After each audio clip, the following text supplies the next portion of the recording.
Thank you very much. I think this is a very provocative debate in the sense that it's not possible to compare rights with market systems. I think the overriding goal for poverty reduction is really a rights-based approach. We'll all agree with that. Unfortunately, I stand here to speak on behalf of smallholder farmers, which I am not. But I've had 25 years of working with them and sharing some of their struggles and struggles to really penetrate the market and the unequal power relations that exist in these systems that we talk about today. I think when you look at the levels of poverty and the MDGs that we are supposed to reach in 2015, it's very clear it's only countries probably like China that will be able to reach the MDG goals. And what are the causes of this extreme poverty? It's not a matter of economic growth. We know that. It's a matter of power relations. And you can only address this through a rights-based approach to development. We struggle with these issues in the Swedish Cooperative Center. We have two ways of approaching our producer organizations.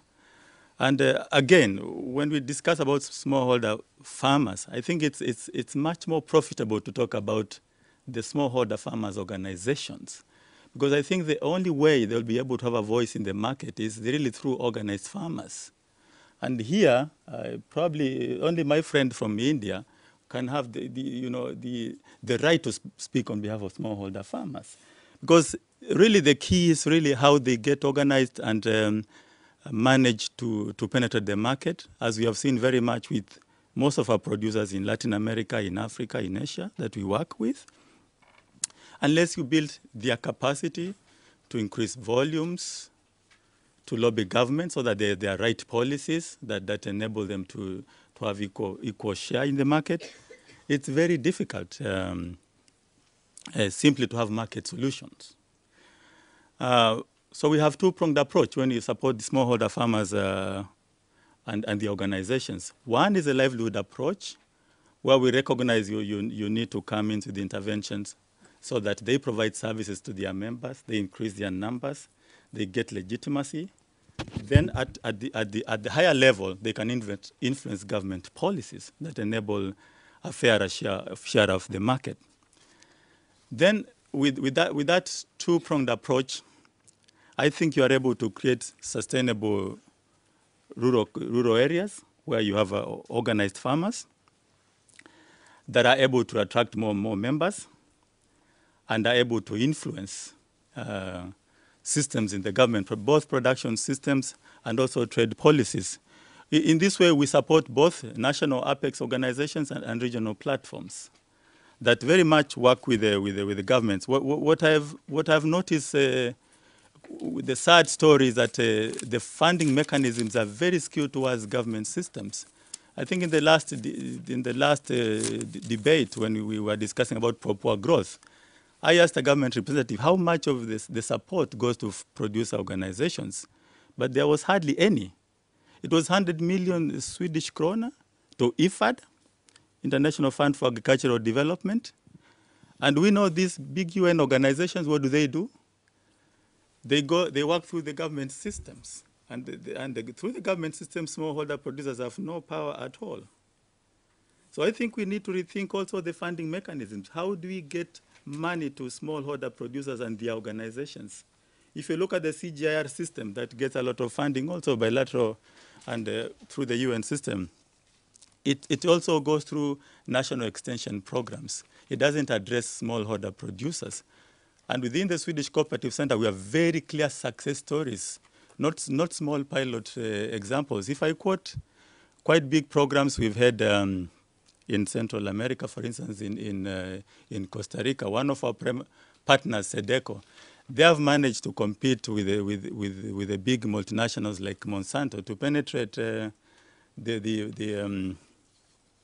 organic production sector in Costa Rica quite effectively, compete effectively. So I think if we can target our resources to produce organizations, we stand a much bigger chance of reducing poverty among the 900 million smallholder farmers that have been mentioned than we have today with the aid systems. If you look, for instance, in West Africa, we have been working with a very interesting commodity, a cowpea value chain in Burkina Faso that managed to organize this smallholder farmers in three regions, about 5,000, not only to produce for the Burkinabe market, but also to capture a big market in Nigeria and Ghana. So there is a huge potential. It's how we direct our support to produce organizations. So I don't see really a dichotomy in the two approaches. What I see is first is to be very clear that that it's a right of smallholders to claim development support from us and from their government, from the state first, and then direct our support to the organizations. In this way, we'll be able to use the market solutions in a way that is very beneficial to the smallholder farmers.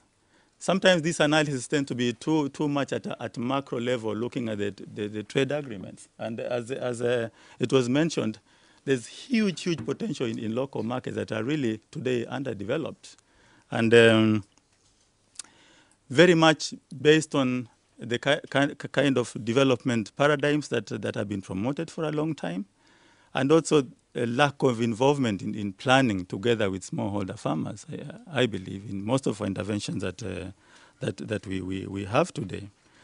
And there is also, to me, apart from the very good analysis you made on the use of the rights-based approach, even the development sector, there is a lot of misunderstanding what is truly a rights-based approach and a needs-based approach to development. You find a lot of practitioners still use a lot of needs-based approaches and really labeling it rights-based approach to development, which doesn't produce the kind of empowerment that is so critical for these farmers to have a voice in the marketplace. And of course, sometimes also government policies shift and change. Right now, there is a lot of focus on results. Then I ask myself, which kind of results? Are we talking about simple outputs that are very easy just to produce and report very quickly in a small matrix? That, we have trained this number of farmers, we have done this.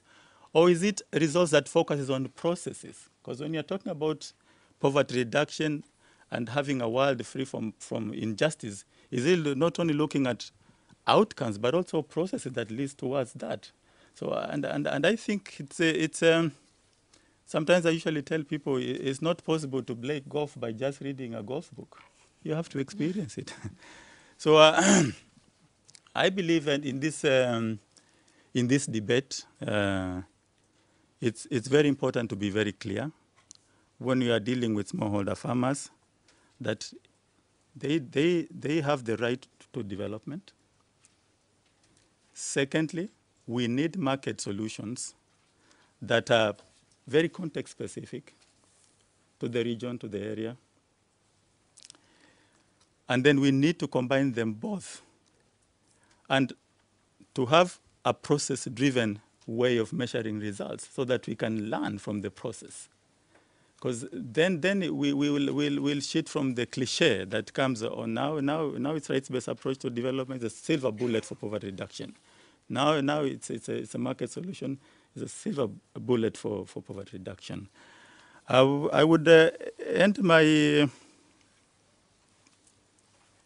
discussion with probably a suggestion which I feel really lacks in these debates is there is a trend that I see eventually we will have to grapple with, and this comes when you really increase the voice of smallholder farmers, and they are part of the bigger farmer movement.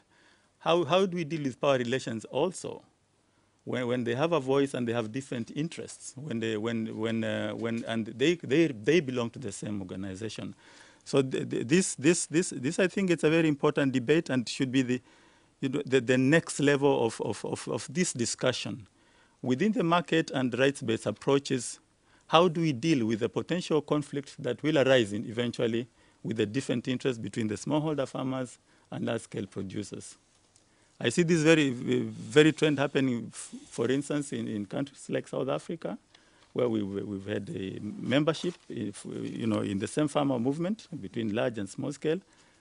We have a similar experience in our work in Zambia, but so far is not.